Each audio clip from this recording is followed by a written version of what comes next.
I know you think I look handsome in my hospital shirt.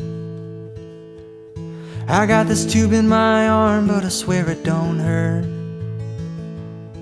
If they send me more flowers, I'ma lose my cool.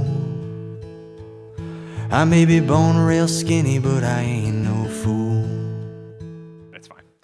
What's up, everybody? My name's Greg Miller, and these are the final photos from my phone before I realized how fucked I was. It starts back in May of 2012. I was getting ready for something called Judges Week, pre-E3, you might have heard of it before. Basically what happens is everybody heads down to LA for a week, set up by Jeff Keighley. You go down there, you see these games, you get to see everything that's going to happen at E3 before E3, so you have things and you can vote and blah, blah, blah. It's video game stuff. You're bored, and I'm sure you don't care about video games. That's not why you're here. I was packing for pre-E3, Portillo on the bed, suitcase in front of me, putting t-shirts out, putting them in, and I went like this and felt my lymph nodes were swollen up. And my first thought was, fuck, I'm going to get sick during pre-E3. And this had happened before. A couple years before, I'd gone down with Damon and Nate. I was rooming with Damon, and I'd gotten deathly ill, had to get the NyQuil, I had to sit on the bed, be all sad, and not go out drinking with everybody. It sucked. And so I was super upset about this, but I went to pre-E3. Everything went fine. Never got sick. And I noticed lymph nodes were still swollen up. And, of course, that's weird, but it was convention season. Pre-E3 means E3's coming, means Comic-Con's coming, means VidCon's coming, means Comic-Con's coming. It means PAX is coming. It means everything was happening at once where I didn't have time. It was one of those things where every weekend was accounted for in terms of me going somewhere, doing something, being involved in this community I love so much. And so I ignored it, as you do as a responsible adult. Totally blew past me. I knew they were swollen up. I knew that was weird. I knew I'd get back to it later. And kept going, kept going, kept going. And then these photos with us in blue are my friend's Poe's wedding. Who knows Poe from the podcast? Talk about him a lot, right? Poe is here in the black cap in the middle. This is his bachelor party up in the Wisconsin Dells, because we know how to party in Chicago. And at the wedding, we came into Chicago. It was me and Christine, girlfriend at the time, and she had never been to Chicago before. So we decided to do all the touristy stuff I'd actually never done before the wedding. And I took her downtown. We went to the Hancock building, went up in the Hancock building, looked around outside of the observation area, and I noticed I was dizzy. I felt like I had vertigo, and I'm not usually the kind who freaks out at heights looking down outside of just a window. I thought, that's weird, whatever, walked away. We went down, went on Michigan Avenue. Christine, for Christmas, had gotten a gift card to a very expensive purse shop. Whenever I tell this story, she used to yell at me because I told the wrong purse shop. I used to say Coach, and I believe that's not expensive or impressive at all. But I assure you it was an impressive purse place on Michigan Avenue. And we went in there, and she's looking at all this stuff, talking, and she's like, I'm going to go look at those over there. I'm like, all right, I'm going to sit down. And so I sat down, and I Googled, what are heart attack symptoms? Because the walls of the purse place were pulsating in on me, visibly coming in with every heartbeat. And my fear, of course, was I didn't want to be the guy who books an ambulance on Michigan Avenue during his best friend's wedding, and then it turns out that I just ate some bad sushi or something stupid. So you go to heart attack symptoms, pulsating walls inside the purse shop, not one of them. I said, I'm going to let it ride. I'll be all right. No need to get into big trouble here. I don't want a big expensive bill. Don't need to worry about it. So felt better, drank some water, went on, did this wedding.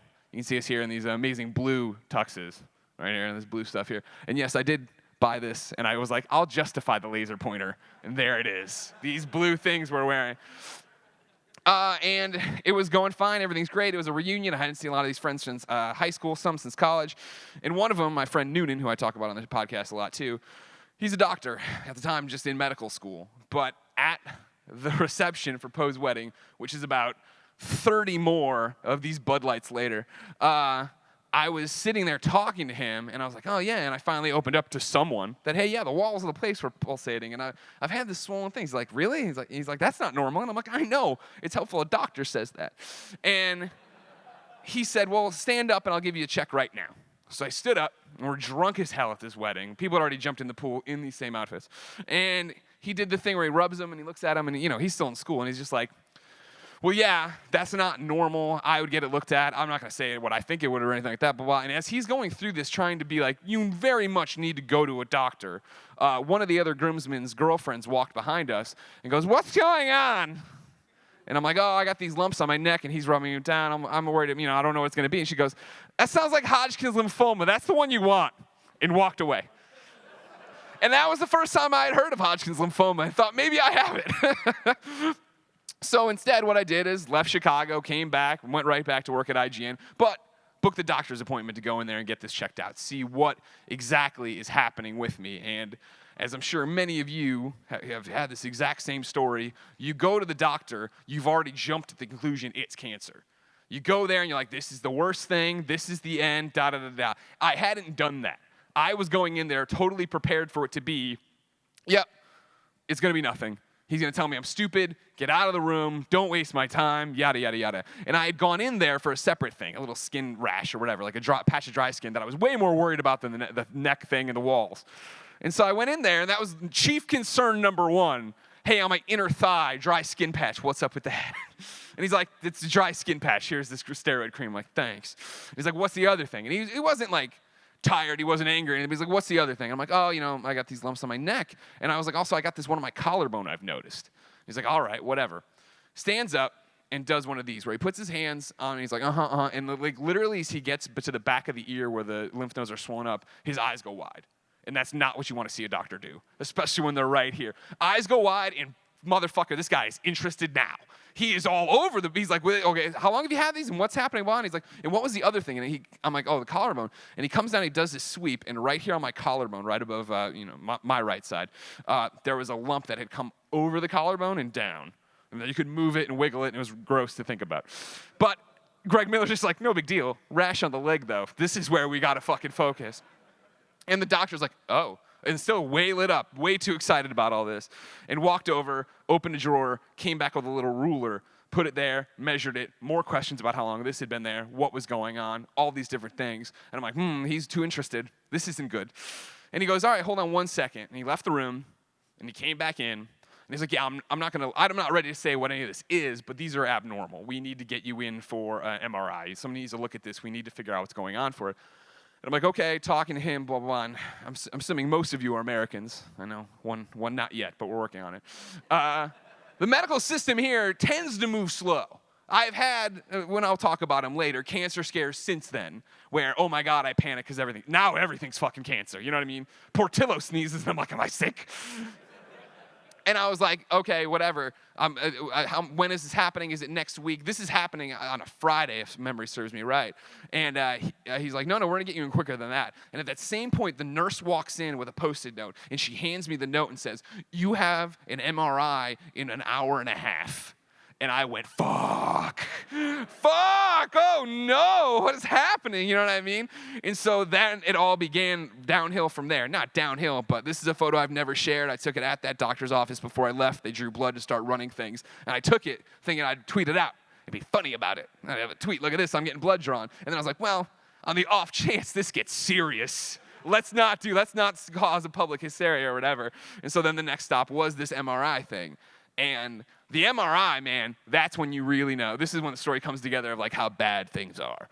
I'm put into the tube, and they go in, and their thoughts, of course, were to scan lymph nodes here and just a little bit underneath my collarbone to see what's going on.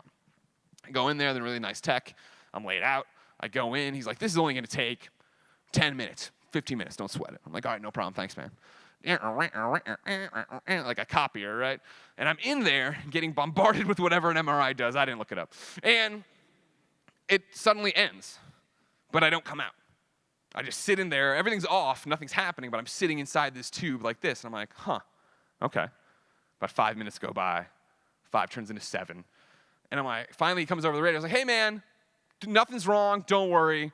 We just want to go a little bit lower, so we're working on that. I'm like, all right, no problem. I got nowhere to be. I don't want to go back to IGN right now.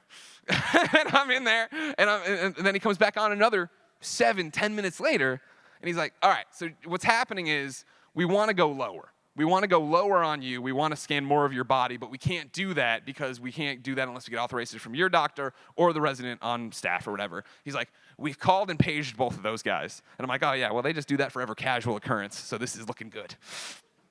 And finally, 10 minutes later, I shit you not, he comes back over. He's like, all right, we couldn't get a hold of him, but you can just come on out. We're going to send you home. I was like, all right. Come all the way out, get out. And as soon as I hit the parking lot, I call Noon and the doctor. And I'm like, hey, what do you know about MRIs? And he's like, well, not a lot, but enough. And I'm like, when they're giving it to you, they give you a preview, right? And he's like, yeah, the tech can see the preview. I explain everything, and I'm like, I'm assuming they saw more. And he's like, yeah, that's exactly what happened. They need to go lower. They need to know how depth it is, but they don't have the sign off to do that. I was like, all right, cool. So I know it's bad. And again, this is a Friday night. Awesome. Great timing, right? The one thing about the medical system is, at least my medical system, it moves fast when it wants to and when it has access to the internet. Because I have a follow-up appointment on Monday afternoon to find out what exactly is going on. But, bing, I got a little email. Hey, the records from your MRI are in here. They're already here. You can look at them right now online at home. And I was like, okay. And actually, it wasn't at home. Let me dial that back. At IGN. I did go back to work after the MRI to IGN. And I was like, oh, okay. Click it. And again, it's the text report saying what he sees. And he's like, this guy's got cancer. He's like, of course, we can't say that. But he's like, it goes well beyond where we scanned. It looks like it's protruding into the armpit, down into the abdomen, all these different things.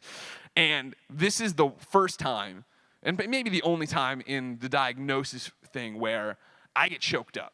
I'm at IGN, I'm reading this thing on my inbox, and I get clenched up because I'm like, fuck, what is, and then I start highlighting, and then I start looking into it, and it's all that thing, and like, I have emails and things to read today. I've brought the receipts. But this folder here is actually where I started taking my notes. This is, Sean, don't tell him I stole this from IGN. This is an IGN folder I took there, right? And like the first thing you see when you go to Wikipedia and look into Hodgkin's lymphoma stuff is 5-year survival rate, at least at the time, 83.9%. So the stats already start popping up that this probably isn't all that bad. It looks like it's going to be, I'm going to get sick, this is going to happen, I'm going to fight this, it's no big deal. And of course, the reason I think it's no big deal, and I know, if you're a fan, you've heard this story before, but I'm going to try to get a little more in-depth than before, is because of Tim Grant. Tim Grant is a little boy, a 7-year-old I followed at the Columbia Daily Tribune. What happened to Tim was he had neuroblastoma, a cancer that's incredibly, incredibly vicious, and terrible and horrible and tears up lives. And when I was in college, Tim had been diagnosed. A reporter from the Tribune had followed him and had chronicled his amazing story of beating neuroblastoma. And like, of course, if you've never read this story, right? This is Tim's family home in Hallsville, Missouri. It's a small place. He's got 2 working parents. They're trying to make this go. They have 2 kids. Tim's one of them, the oldest. They're the middle of America you think about, that people talk about, right? They just want to live a nice, simple life. This hits them incredibly hard, obviously. It impacts the entire community. Everyone rallies. Tim beats it. Everybody's happy. You jump ahead from me going from college to working at the Columbia Daily Tribune, the neuroblastoma's back. Tim's fighting it again. This time it's back. It's worse than ever, and it's totally resistant to the treatment they did before. So I get invested in Tim's life, his parents, Tammy and David, and I start following Tim through his procedures, through his journey, through everything else. And it's one of those that I didn't understand at the time. This is 2006. I don't understand cancer. And I know that might seem stupid now. I always talk about the movie, but 50-50 hadn't come out yet. I had never seen chemotherapy before. I thought chemotherapy was, jumping ahead to my story at 2012, was getting into the tube and getting bombarded with radiation. That's what I thought it was. So following Tim becomes my first real conduit to it. I'd lost, my parents or our grandparents had fought lung cancer and things like that, but not seeing that, being a kid, you don't know what's happening. Tim all of a sudden was the thing. And what really sucks about this entire story is the fact that Tim is the kid I will now have one day with Jen. Is the fact that I didn't want kids until I met Jen and married Jen and all this stuff, but like meeting Tim was the first one ever where I was like, oh my God. If I wanted a child, I'd want this boy. He loves video games. He loves comics. He's playing his 3DS all the time. He's got, the Spider-Man fat heads on the wall. Like, this kid's awesome. And so I'm all in on Tim Grant, and I start chronicling his story. Now, I've told his story before, but I've never actually read it to anybody. So if you bear with me, I'd like to read you excerpts from it. Of course, I link this out all the time. And the Columbia Daily Tribune, of course, great website, great newspaper, I'll tell you right now. Not great at the online stuff. So I had to use the Wayback Machine to even get it now, because it's like one of those things where the links are all dead and nobody knows what it's working. So I'm going to switch over to this one now. So this is out of time. This is published December 2006. I'm jumping around. Obviously, it's a long piece. You should all read it, support your local newspaper. But Tim, the parts I want to read you from Tim's story that I wrote, and this is through my eyes, all right? First, we're jumping and we're starting at the St. Louis Children's Hospital. This is where, of course, if you're not familiar, I know, with Missouri, probably. Shout out if you are. Hallsville, not around a major city. It's around Columbia, but again, the treatment Tim needs is so experimental, he's got to go to St. Louis, which is about 2 hours from his home. During a week-long therapy session in August, the sights and sounds of the bustling building become familiar to Tammy and Tim. Tammy, of course, his mother. Tim's aggressive therapy means he and his mother must spend 2 hours a day in the hospital and their nights at Hope Lodge, quarters for patients and their families operated by the American Cancer Society. The Grants know the drill. Doctors discovered Tim's abdominal growth on December 5th, 2002, and the hospital quickly became a second home to the pint-sized superhero enthusiast as he surrendered to multiple rounds of chemotherapy and a stem cell transplant. Same housing, same hospital, same people, and almost the same view. Wearing a Superman tank top and blue shorts, Tim endures a chemotherapy drip through a port installed at his chest called the Brovatic catheter. While the bag of drugs is hanging on an IV pole slowly empties into his vein, Tim plays his Nintendo 3DS and occasionally works on a puzzle. The IV is on wheels, and Tim maneuvers it around the floor like a pro. He drinks milk, watches TV, and tries to act as if he's not in pain. Quote, "He does hurt, but he won't tell us," says Julie Birch, a clinical nurse, coordinator at the center. It's not only that he's courageous, he thinks we'll keep him. In his chair, watching TV, Tim shifts and tucks his leg under his frail body. He grimaces one too many times, and Birch moves in and fills a needleless syringe with red goop, oxycodone for the pain. Tim squirts it into his own mouth. "What's it taste like?" Tammy asks her son. Tim sticks out his tongue and makes a face. "Yucky," she asks. Her son nods. As he plays with toy trucks on a windowsill, Tim doesn't really know how sick he is. When it's time for a trip to St. Louis or the University Hospital, he knows it's because of the black and blue bruises and lumps on his body, but no one has told him his life is in danger. Quote, "I'm sure he knows in his own way, but he's just not letting on," Tammy says later back at home in Hallsville.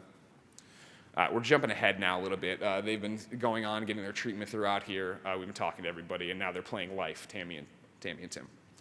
As Tim digs through the box and distributes the multicolored money at random, Birch stops to take his blood pressure, temperature, and pulse.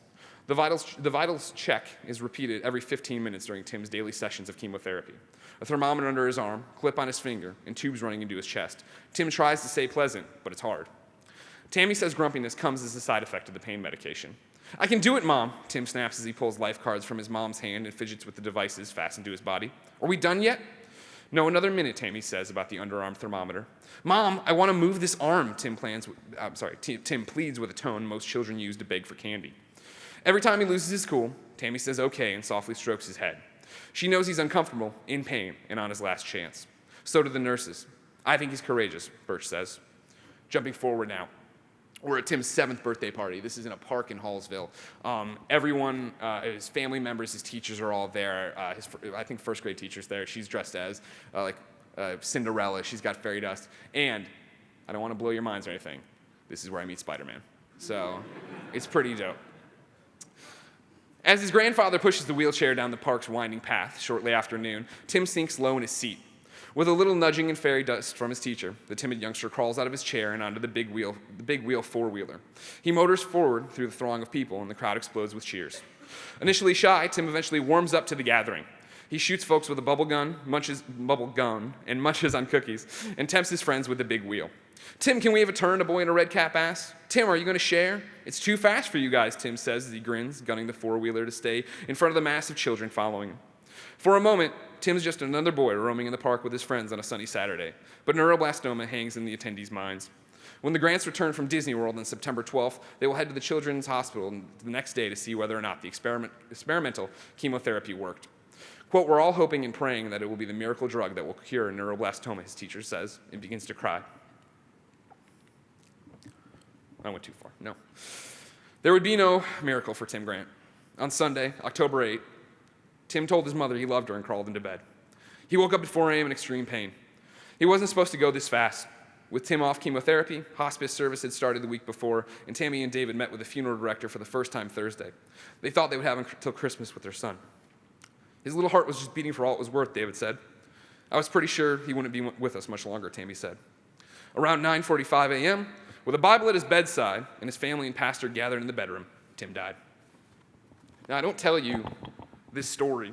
Where did I put that microphone? I don't tell you this story to make you sad or make you feel for Tim. What I want you to do is understand that this is my lens to cancer. So when I'm told I have a cancer with a survival rate of 83%, that I have to do all these different things, I'm not scared. I'm not afraid of dying because I've seen Tim do it. And I figure if a little boy can do it, a little boy that I would want as my own son can do this, he can sit there and he can play video games and he can still be there. Sure, he's grumpy from pain medication, but he's a kid. Of course, I can do this. I'm Greg Miller. I'm a full-grown fat guy.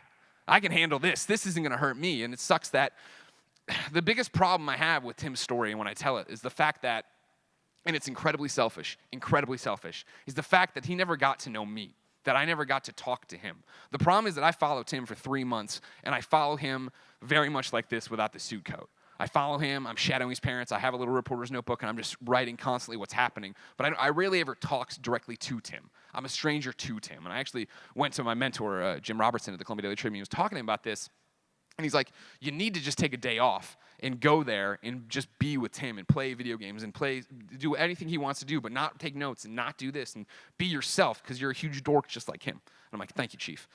And I booked it. I set this to do it. I worked the swing shift at the Tribune, which meant I worked nights, so I came in on Tuesday through Saturday. Sunday and Monday were my days off. Friday and Saturday I worked the night shift, so anything that happened. And so I was going to go, I had taken another day off on the Tuesday, so it would have been a 3-day weekend for me, big win. But Monday is when I get the call from his pastor saying that he's passed on.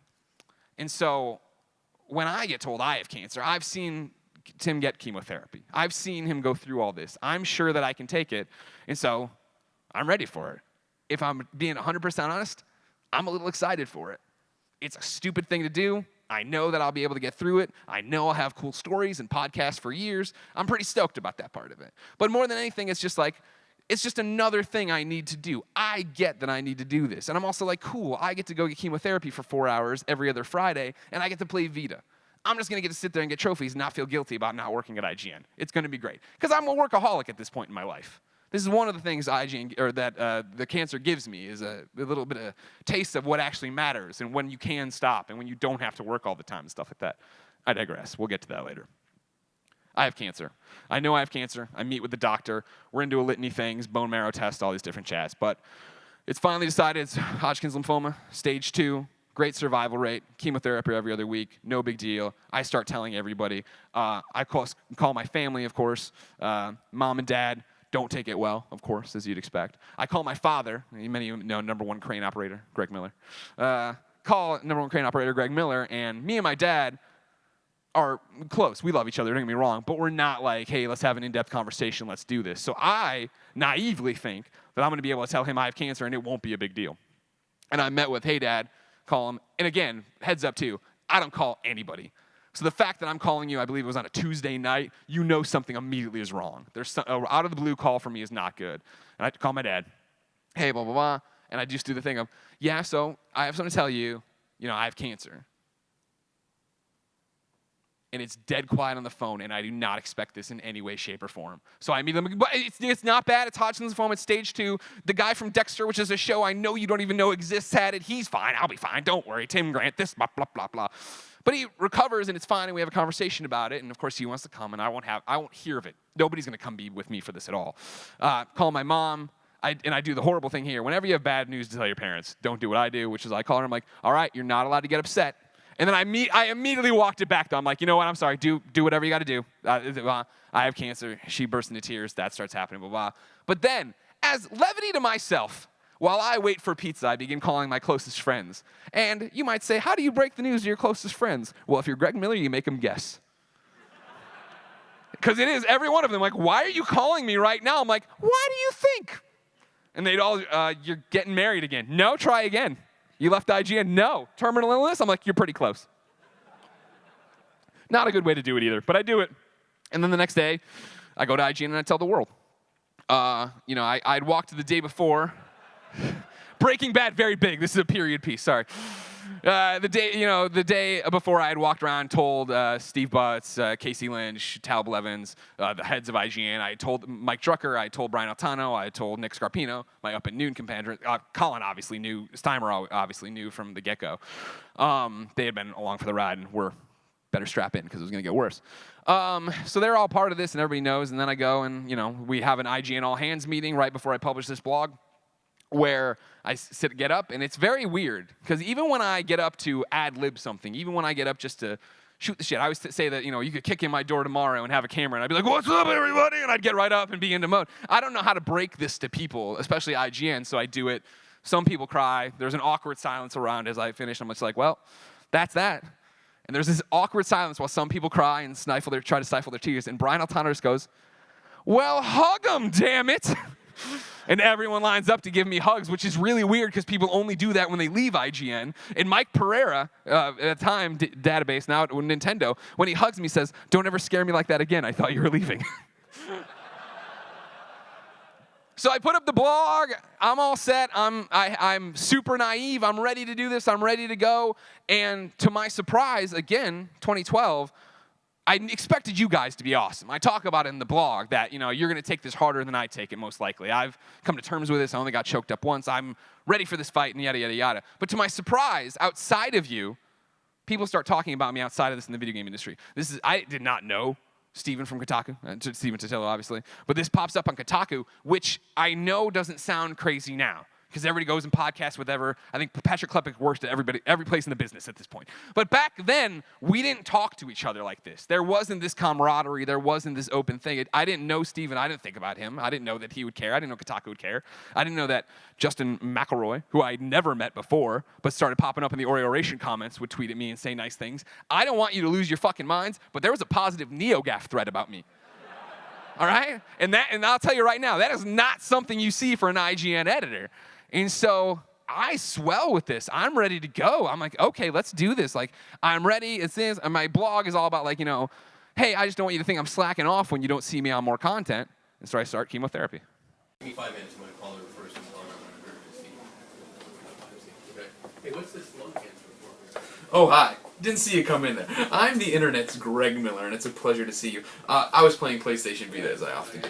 A lot of questions lately about cancer, because I got cancer. If the head didn't clue you in, I have the Hodgkin's lymphoma. And one of the big questions I get is, what is chemotherapy like? People think either, number one, it's like I'm getting irradiated in a tube like you'd expect the Incredible Hulk, or number two, it's like 50-50, and I'm in a room with other people eating pot brownies. And the fact of the matter is, this is what chemotherapy is like. Look around. Give a good pan. Yeah, there's some hand sanitizer on the wall. Yeah.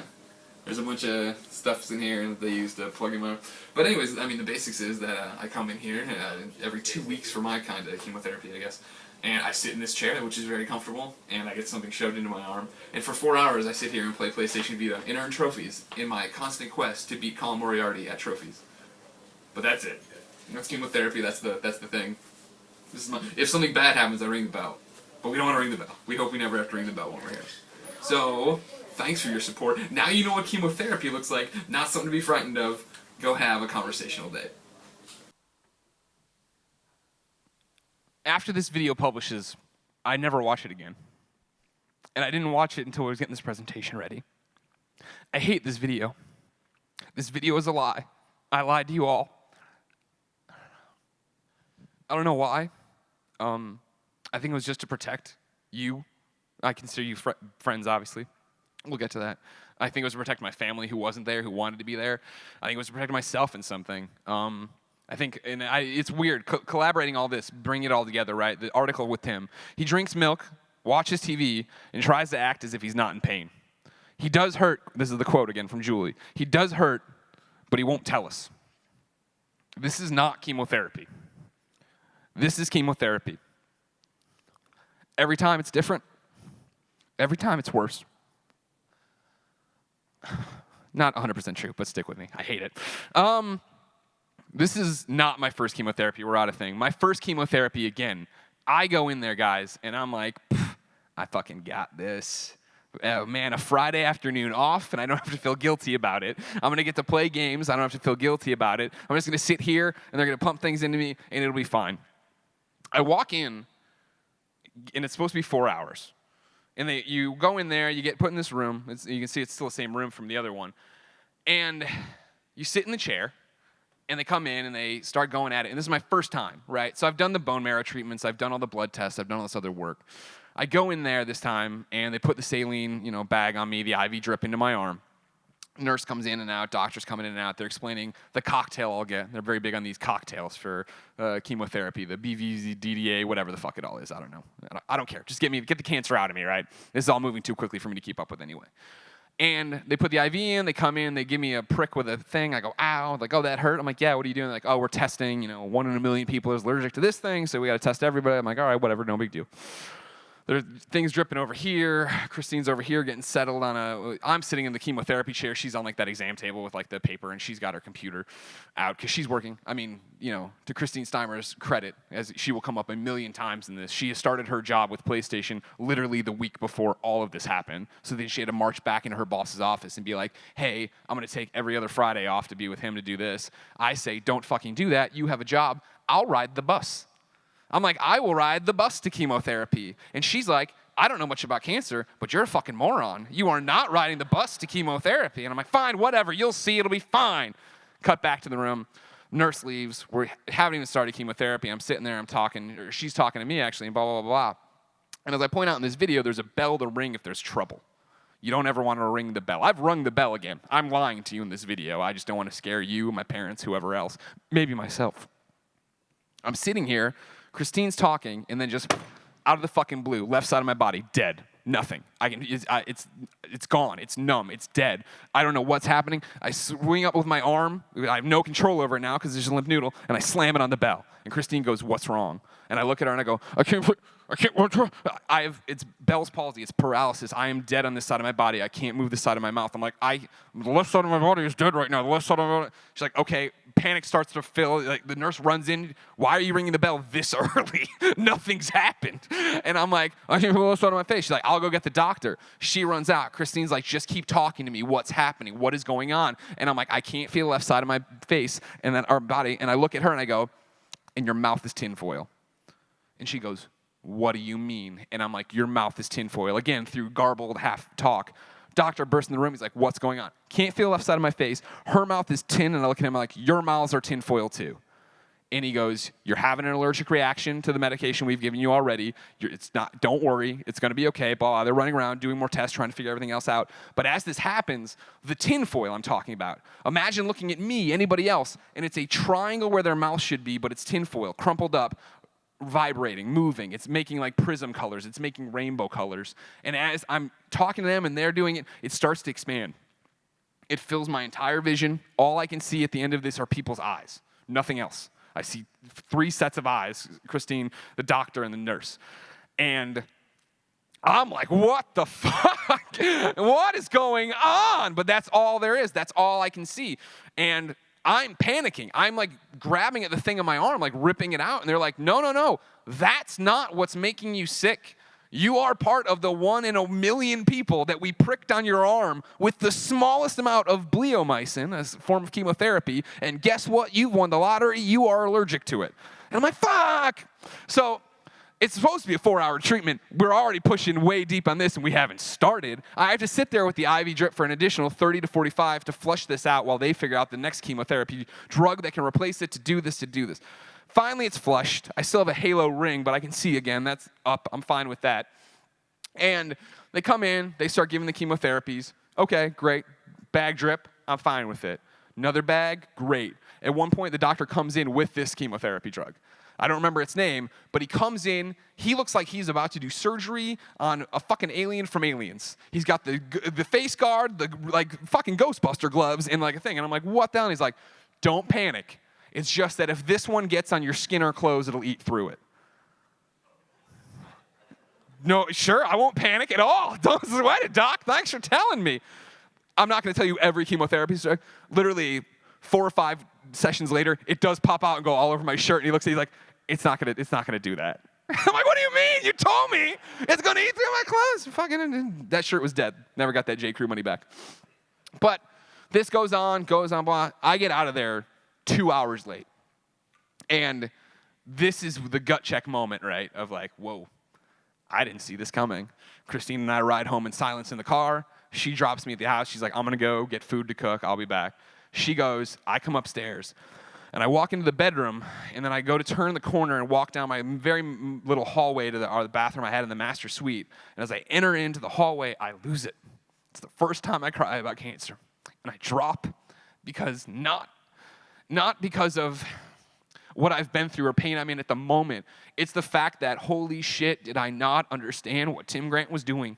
He was doing too good a job of hiding this from me. I didn't understand how much pain he was in. I didn't understand what was going on for him. You just don't know. There's no way to know. That's one of the reasons I want to do this panel and talk to you about this so you understand. Because I think the number one question I get, the number one comment I get is that I'm taller than you think I am. Number one question I get, of course, is like, oh man, I have somebody going through this in my life. I'm about to go through it. What do I need to do for them? And it's just be there, because it's going to be a fucking horrible ride and they won't understand. And like I said, every chemotherapy is different. Like I never have an allergic reaction, but we're going to get to some of the other doozies I have. And when it's going on, like I drop and I cry and I feel all this stuff, and then there's the hangover feeling the next few days, and there's all these different things that reshapes my body and my world. And it's 2 or 3 sessions in when they start it, and I look over at Christine and I burst into tears, and I say, this isn't fun anymore. And she goes, when was this ever fun? Because it never was, but I was so naive. I had no idea what I was getting into. But it's what I had to do. There's nothing else to do about it. So I continue, and all the normal stuff happens. One day I'm in the shower, literally the night before, I'm like, man, lucky thing I'm not losing my hair. The next shower in the morning, fistfuls of it coming out, right? And so then, and the first time I ever meet Randy Pitchford, what's up, everybody? As many of you might know, I have Hodgkin's lymphoma. It's cancer. Unfortunately, due to chemotherapy, I was losing my hair. But rather than just let it slowly fall out, I asked my good friend Randy Pitchford if he could go do the honors of shaving my head. So he got started. Why not? Why not? Look, we got something going on here. Are you ready for the big one? Yeah, I'm ready for the big one. You guys ready for this? Wow. Let me see. Isn't that amazing? Oh yeah, looking good. You want to do your exit while I finish this off? Yeah, why not? and so this is the tightrope I walk of going there and getting fucking destroyed each and every time and feeling like garbage but wanting to come back to work, because I think this gives a clue into the video as well, right, of why I do it. I feel the most me. When I'm sitting there giving an outro like that, when I'm sitting there doing Up at Noon, when I'm sitting there podcasting. Point of clarification, too, for you, just to give you time lapse, I had just started what would go on to be kind of funny. It's youtube.com/GameOverGreggy. I wrote down the timeline because I went through Google. On July 7th, we filmed the first show ever, which was a conversation with Colin. Then I met with IGN's lawyer on the 31st of July. Then 2 days later, I went and found out I had cancer. And then Conversation with Colin debuted a week after my blog post went up. But all the stuff I'm putting on myself, it's a mask. It's a way to hide. It's a way to go be the person I want to be. And that's where all of you come in, of course. It's the fact that I'm making all this content for you. I'm getting to see you at Up at Noon. I'm getting to be the Greg Miller I want to be and not the monster I've turned into. I am not a nice person. And I will cover that later when we get to a different photo. That's what we call a teaser in the business. But it's the ability to hang out with you at Up at Noon. It's the ability to be there and be the person you want. It's your emails, it's your blog posts, it's your tweets, it's all this different stuff that keeps my head above water as I continue to feel worse and worse and worse and worse. And the real reason this panel is happening is because 5 years ago, I missed my first PAX since I had started going to PAX. And when I missed it, I felt horrible. And this is exactly what I was worried about with cancer, is that it would rob me of opportunities. It would make me not be able to do the things I love to do, because I love nothing more than doing stupid stuff with you at PAX. But when I missed it, IGN went all the same, did the meet and greet, and had these postcards printed that you all signed. And I'm sure dozens of you in this room signed those at that meet and greet. And they came back to me, and they meant the world, and they kept me going. And that's what it's all about, is that you need to be there for people this positive way. You need to be able to and just take whatever they give, because it's going to be bad, and they need to know that. However, the most important letter came from one, Irene Haskins. You all know Irene, right? That's a joke. You should know Irene. Can I get this mic back up, sir? Thank you. Irene and I worked at the Columbia Daily Tribune my entire time. Irene is a humor columnist. She was the Tribune's humor columnist forever. She was hilarious. She was awesome. And she was the surly grandmother of the newsroom. Of course, she had done this and written forever. She emailed me Tuesday, August 14th, 2012, and said, "Dear sweet boy of mine, congratulations on being selected to join the exclusive Lymphoma Club. A hearty welcome from one who's been in it for 8 years and now a recovery emeritus. Really though, Greg, I was of course sorry to hear about this health bomb, but glad it was not non-Hodgkin's lymphoma, the kind I had, notice the past tense. I'm still here at the Trib, making life miserable for everyone. However, have had 2 additional near-death experiences since the cancer escapade, having my colon nicked during a routine colonoscopy. I woke up almost 2 weeks later wondering when they were going to get started, only to be told I was on my way back from the pearly gates once again. Then, just a month or so ago, I developed a blood clot in my arm, which was touch and go for a while, but voila, I fooled them again and lived. So here I am, back in the newsroom to irritate the youngsters and anyone else who walks in. I'm beginning to think that's my purpose on Earth, to annoy the hell out of people.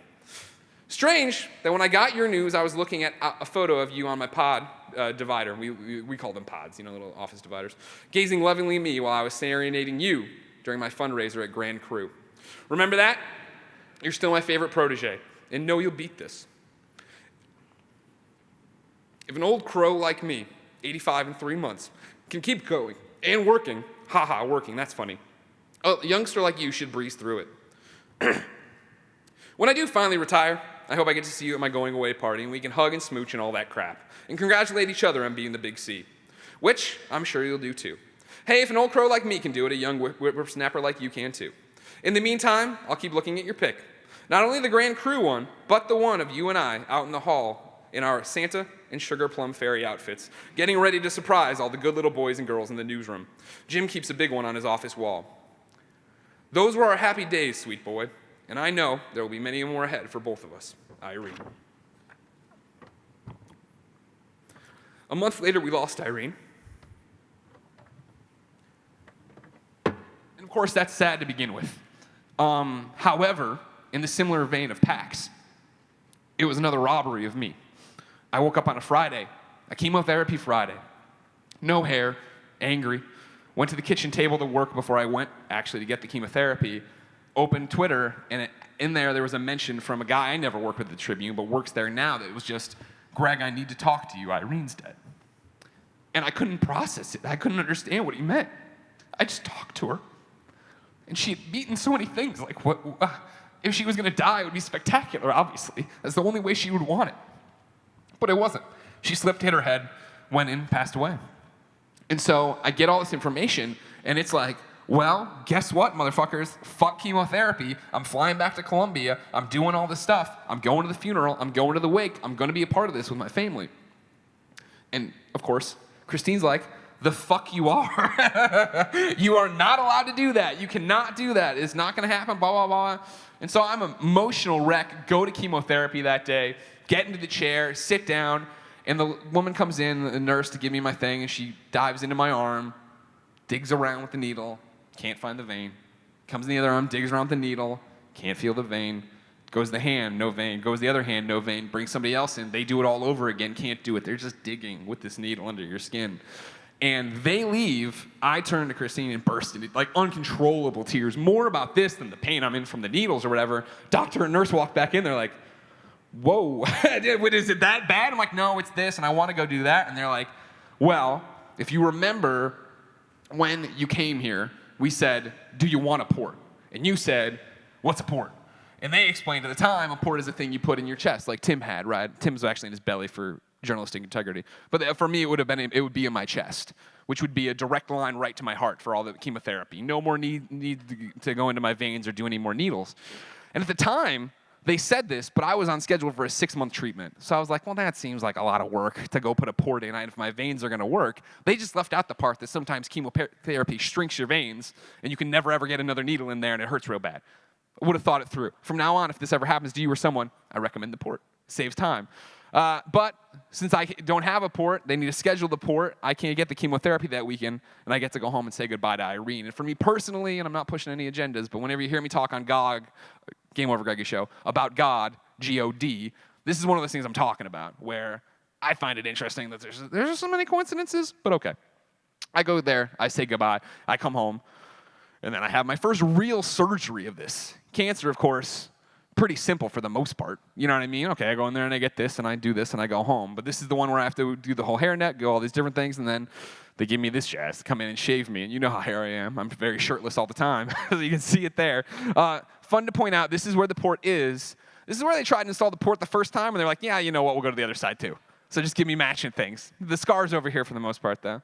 And it's a whole new ball game for chemotherapy. Like I said, they're different every time. Now, instead of getting them in my hands, I'm getting everything through my chest right there. And it's a direct line to your heart, which is great, you'd think, except as I find out the first time they ever do it, man, that's a lot more potent.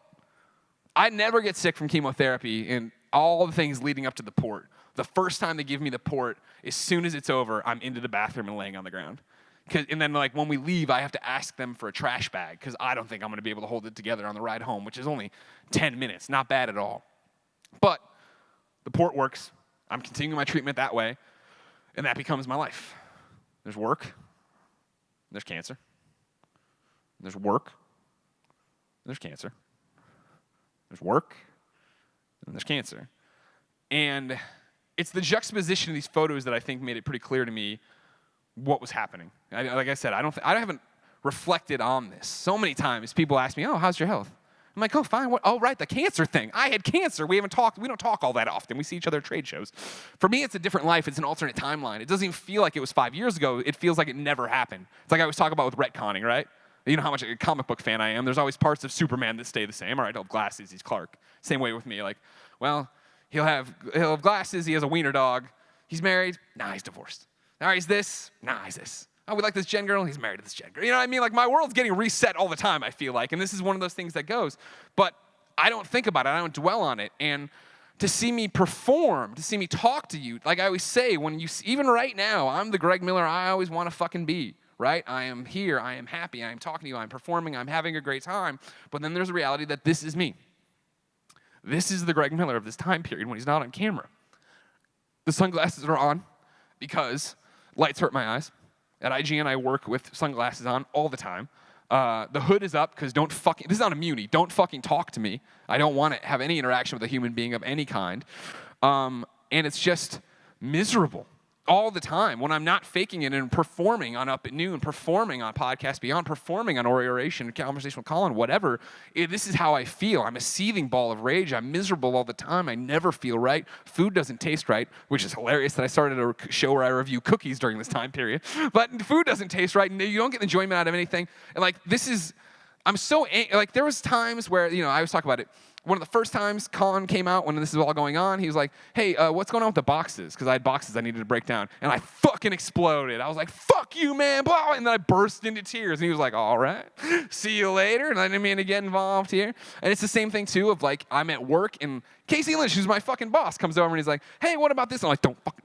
And I'm like, and he's like, oh, all right, not going to talk to you. Everybody's really good about it. But it's still, there's nothing that can stop it. I've been robbed of who I am, who I know I truly am. And like, this is evident of a normal day. And I've said this story before, but the most, like, here it is in a few sentences story of how horrible all this is that I'm miserable at work. And I love my job. Miserable at IGN. Go get on the Muni, which is the, public transit if you don't know. It's hot. People are bumping into me. It's probably broken as usual. I'm miserable about that. And all I'm like is I want to get home, and I want to get to my room, and I want to take off all my clothes, put on a battered T-shirt, and put on these Scotch tape-looking pajama pants I have, and just lay on the couch. I just want to be left alone. And I finally get to the front door, and I open it to our house, and I walk into our apartment, and something in the kitchen at and I don't even remember. I remember the story so well, but not even the stupid thing that pushed me over the edge. I look over. There's a trash can that didn't get taken out or whatever. I don't fucking know. And I look at it and I go, and I'm finally home. I go, fuck, and I try to scream it all out. Just let it all go. And I slam the door behind me. And as the door starts to slam, the deadbolt falls out and slams into the door jamb and bends the wrong way. And it was like, it's way worse now. And I'm like, I go and I'm all fucking angry and cancer ridden. I get this goddamn hammer and I'm banging it in and I go put on the Scotch tape pants. And this is the life. Every other 2 weeks I'm going through and do this until it's not. I'm supposed to do 6 months of chemotherapy. I end up doing 5 before they tell me the cancer's in remission. We need to finish your cycle, but we can stop early. You can do this. This happens in December. I won't have to do this anymore come 2013, knock on wood, it seems. And so, great news. Keep going, and I do it. And I do the final chemo treatment, and it's great. Okay, cool. It's wonderful, and I'm getting to be done with it, and it's finally done.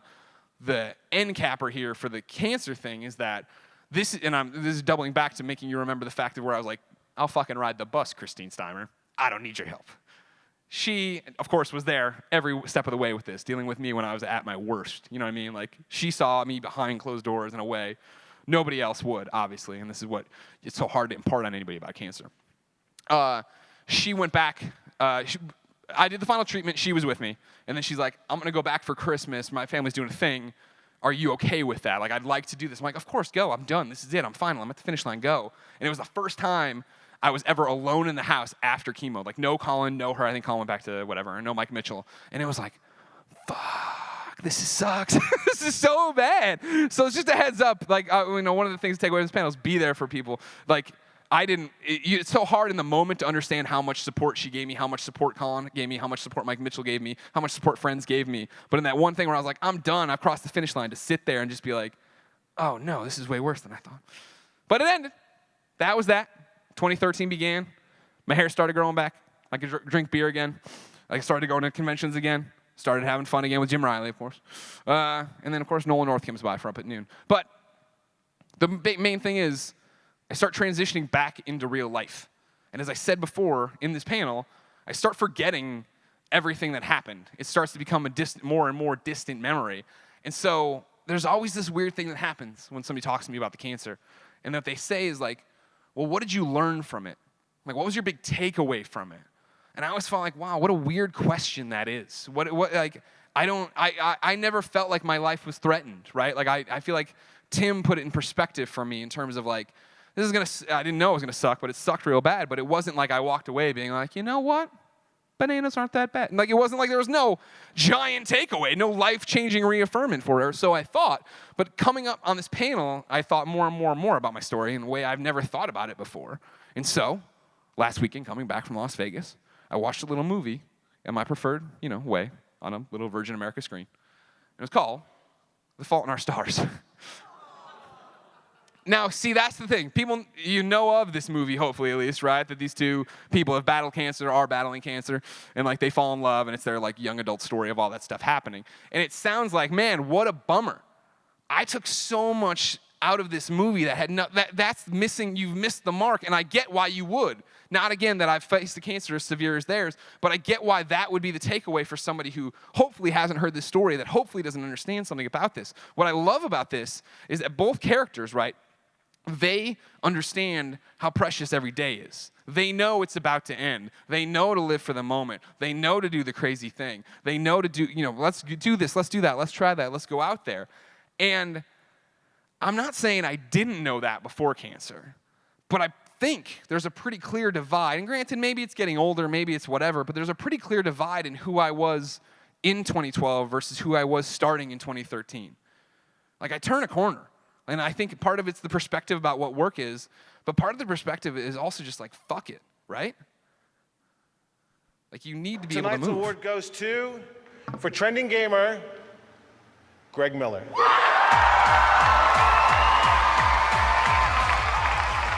This is one of the best moments of my life, and I almost didn't go for it. When I got nominated, I walked into Tim, the office, and I was like, Tim, should we do this? Like, Total Biscuit's up for it again. He just got diagnosed with a terminal cancer. And Tim was like, fuck yeah, we do this. Do you want it? And I'm like, yeah, I want it. And he's like, then go for it. Why wouldn't you go for it? And I was like, you're right. Why wouldn't I? So I got out there and I campaigned and I begged you and I asked you to do all this stuff. And I'm sure some people got super annoyed by that. I'm sure I got mocked at other outlets. I'm sure people didn't think that I had a chance against PewDiePie, but I did. Then guess what else I do? I jump on and I start this stupid business with my friends. When I had a great job, I could still be at IGN right now. I could be unboxing toys, having a great time. But no, I branch out. We all go crazy. We all do this thing. We do Kind of Funny Live every year because we want to, not because it makes money. God, it doesn't. We do it because we want to. We want to hang out. We want to be crazy. And we want to live for that moment and have that day. I meet Jen. A year ago, we're at PAX, and this is our third time hanging out in person. But we know we're going to get married as soon as fucking possible. And I know that this is a weird thing to bring up, right? Because I'm talking about, make every day count, every day is great, blah, blah, blah, blah, blah. And it is. And you're like, well, Greg, you're running the highlight reel here. These are all awesome things. I understand that. But these days are just as good. This is my point, is that right now you're here and you're not in chemotherapy. And I know that that doesn't make any sense. You probably never will be. Thank you. It's great. I'm glad that you're here. I'm glad right now. I understand maybe you just got dumped. Maybe your family's going through something. Maybe you just lost somebody. The fact of the matter is you're here, though. and you're having a good time, and that's the point of this. That can be every day. It doesn't need to be this weird thing. Every day you can live the best day of your life. And my biggest fucking fear, if you would ask me in 2012, May of 2012, my biggest fear, I'm like, I don't know, they take away PlayStation trophies. I don't worry about much. I never fear death. I'm not afraid of dying. That's not the problem. I'm terrified of my cancer coming back. I don't think I'm strong enough to do it again because now I know what's in front of me. Before, when I didn't know, it was a blessing and a curse. I'm a fucking idiot. I'm going to go in there and do this and be like, well, whatever. Now that I know, oh, God, no. And that's what I'm talking about, where I've had the cancer scares before. Since then, where I'm like, oh, man, my arm hurts. And the doctor's like, well, when's your last cancer treatment? I'm like, motherfucker, really? The tennis elbow could be cancer too? It wasn't. It was just I dead arm my groceries. Don't do that. Flex these things, right? John Drake knows what I'm talking about with the flexes. Yeah. You're living your best day right now. And I know you'll lose sight of that. I lose sight of that. And I've had terrible days. But it is that thing of there's a balance here. And I can't stress it enough not to lose that.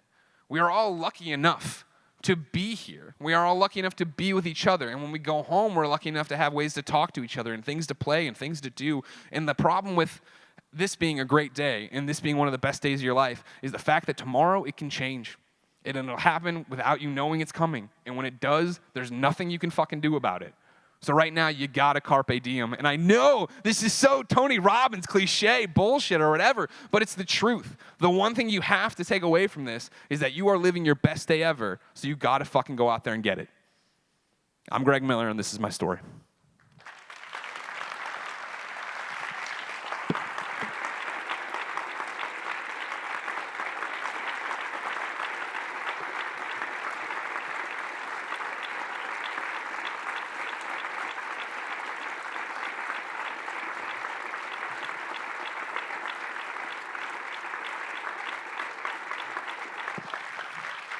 All right, you only got like 5 minutes for questions if you got them. So, there's the 5 minutes, honey. Put it up real quick.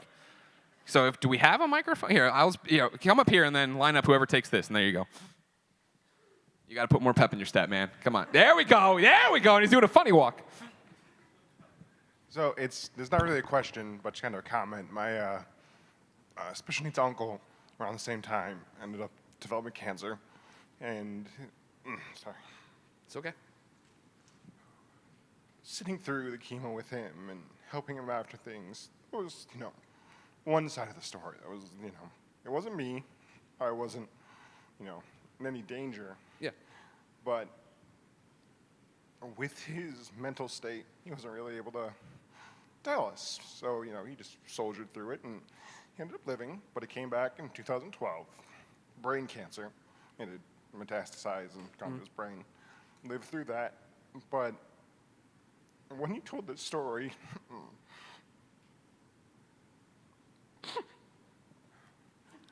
when you told your story on the podcast, it finally gave me a little bit more understanding into what it means to go through this.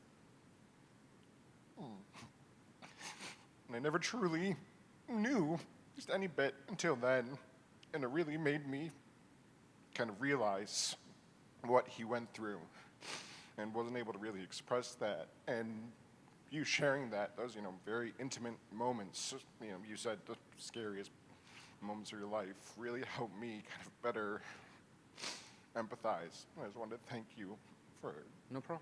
giving that and sharing with all of us, through, our phones or the computer screen and feeling safe enough in what you do to do that, and just wanted to thank you, especially for this now and everything you've done. It's just really awesome, and No problem. thank you. Mike.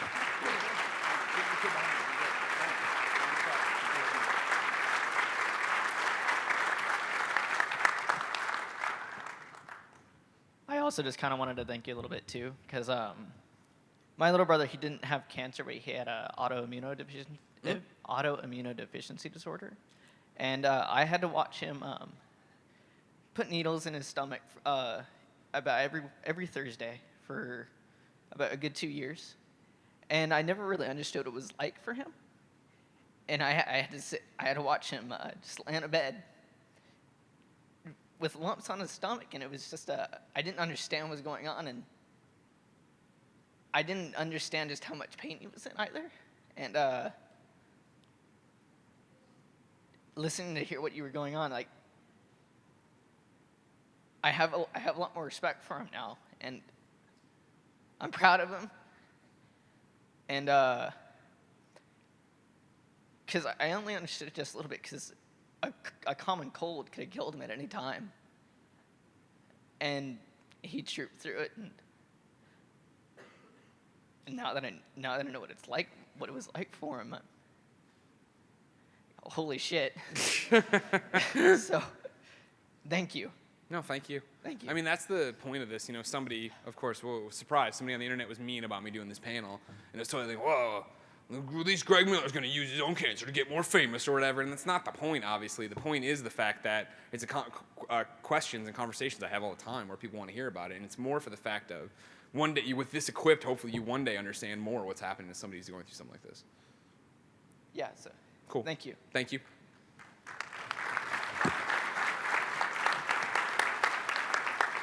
Hi, Greg. Hey, what's up? You know William. I'm his sister. And What up, Will? Yeah. Probably already know that our mom had breast cancer and she went through that. And after hearing about your journey that you went through with cancer, she was very similar in her way of trying to make it seem, protect us from what she was actually going through. Me and my brother and my dad were the ones who were there for her, sat with her through chemo. So I really just wanted to say thank you for having this panel. I think it's really important to really show what cancer can do to you. And I just think it's really important to show that side that a lot of people don't really see and express that, you know, people have this idea of what cancer is, and then something actually happens to someone that's close to you or happens to yourself, and you actually see it. And I just think this panel is really important, and I'm glad that you did it. Thank you. Thanks. All right, it's time. I'm going to let you be the last question. They can cut me off if they want. One last question, but real quick. And then what we're going to all do is go over there to the glass over there. They said we could get out there. They got to do some stuff to the room. So one last question, real quick. Cool. So comment. I got to meet you earlier in the autograph session I mentioned. So I, about 2 years ago during the summer, got told my kidneys were going to rejection. It was kind of a shock, same thing as you were talking about. And I went through... It catches you off guard. Yeah, 2 years of... And it was literally the day before I'm out with my friends, Summer Lake, having fun, and then eyes got blurry and just weird life started again. And for 2 years I did dialysis, and it's not quite like I wasn't getting medication put in me, but having to go 3 times a week, sit in a chair for 4 hours, and kind of what you were saying, like losing what you felt was your normal life. Yeah. And so first off, I do have a question, but first off I do want to say like thank you both for your story and all the content you and your team make, because that really helped me through. Sure. Thank you for watching. We wouldn't be there without you. I remember listening to Pockets Full of Soup was the first time I heard your story, and it was kind of like everything was like, that's totally, I can relate to all what he's saying.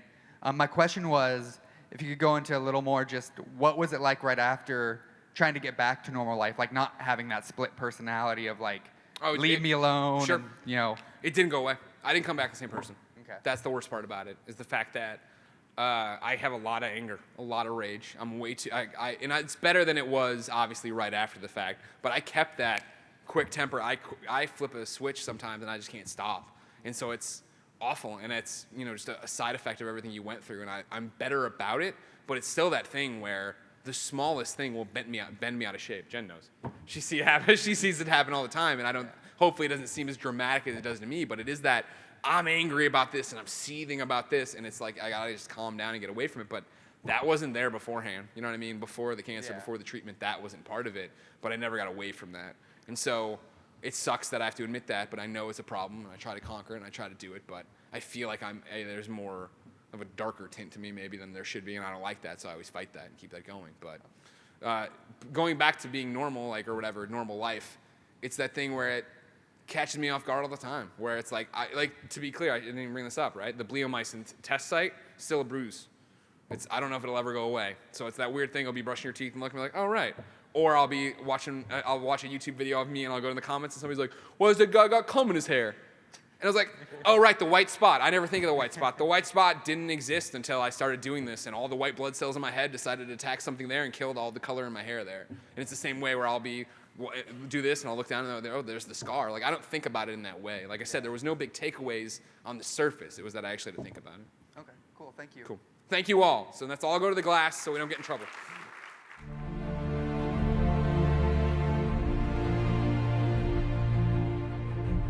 This is for Extra Life. We're hitting $30,000 from you, the Kind of Funny community.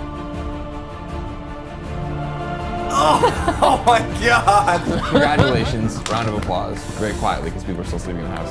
We've raised $50,000 for Extra Life today. We've officially beaten our last year's record then. Woo! We did. We've jumped ahead to $55,000, steaming right past what we did last year. We are $200 away from $70,000. No way. We did it! $70K. $70,000 has Oh been my raised. God.